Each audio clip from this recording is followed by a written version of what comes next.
Monsoon हमेशा hair loss का season होता था, लेकिन इस साल हम सब कोविड को झेल रहे हैं और अप्रैल मई में बहुत सारे लोगों को कोविड हुआ है।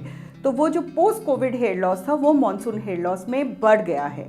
तो आजकल जो सबसे ज़्यादा मुश्किल हो रही है, लोगों के बाल लिटरली गुच्छों में हाथ में आ रहे हैं। तो आज हम इसी मौजू पे बात करते हैं कि क्या करें, परेशान ना हो और ठीक कैसे होगा।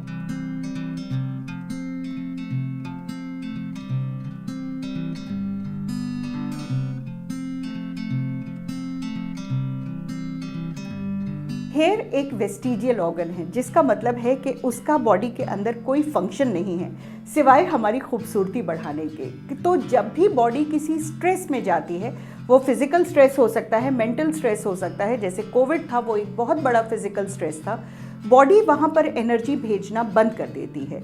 तो बाल का जो मल्टीप्लिकेशन है वो बंद हो जाता है। हेयर जो है स्किन के अंदर देखिए डर्मिस में यहाँ पर होता है। 2 महीने तक क्योंकि ये बाल इतना अंदर था तो वो धीरे धीरे ऊपर आता चला जाता है, लेकिन नया बाल अभी बनना शुरू नहीं हुआ है। एग्जैक्ट 2 महीने बाद आप देखेंगे कि ये सारे बाल आपके हाथ में आने लगे हैं। इसका मतलब ये है कि जो बाल ऑलरेडी अपनी ज़िंदगी ख़त्म कर चुका था वो निकल रहा है। तो अच्छी बात यह है कि नया बाल जैसे ही बनना शुरू होगा तो ये हेयर लॉस कम होने लगेगा।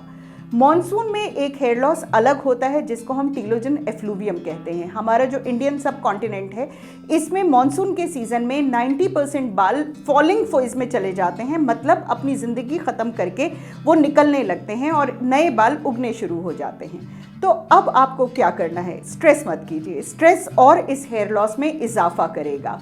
आप डॉक्टर के पास जाइए। हेयर रिवाइटलाइजिंग लोशन की इस वक्त बहुत ज़्यादा ज़रूरत है, क्योंकि जो हेयर रूट्स डॉर्मेंट हो गई हैं, मानी वो हेयर नहीं प्रोड्यूस कर रही हैं, हमें उन्हें स्टिमुलेट करना है।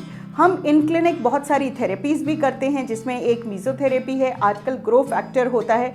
इसमें से ज़्यादातर थेरेपीज़ जो हैं वो मसाज की तरह होती हैं, नीडल सिरिंज उसमें बिल्कुल नहीं होता है।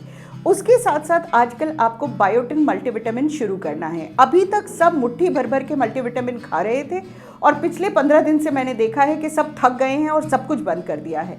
अब ज़रूरत है विटामिन B7 की, बायोटिन की, जो आपको रेगुलरली खाना है।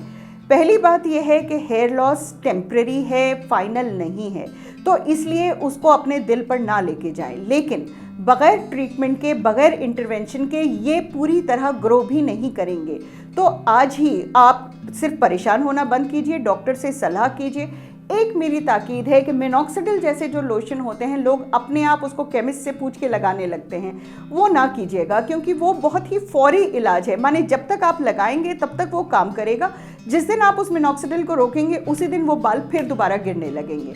अपनी डाइट में बहुत सारी डेट्स को, फिग्स को शुमार कीजिए। ये आयरन रिच फूड्स हैं। आयरन के स्टोर अच्छे होंगे तो आपकी जो है हेयर ग्रोथ बहुत अच्छी हो जाएगी। तो अब बात करेंगे हम अक्टूबर में, तब तक आपके बाल रुक जाएंगे बिल्कुल गिरना और ग्रोथ शुरू हो जाएगी। फिर हम बात करेंगे ग्रोथ मेंटेनेंस की। तो बात यह है कि अपने आप को परेशान कतई मत कीजिए। लेट्सअप को डाउनलोड कीजिए, कुछ ना कुछ बात हम आपको बताते रहेंगे, कहीं ना कहीं वो आपका फ़ायदा करती रहेगी।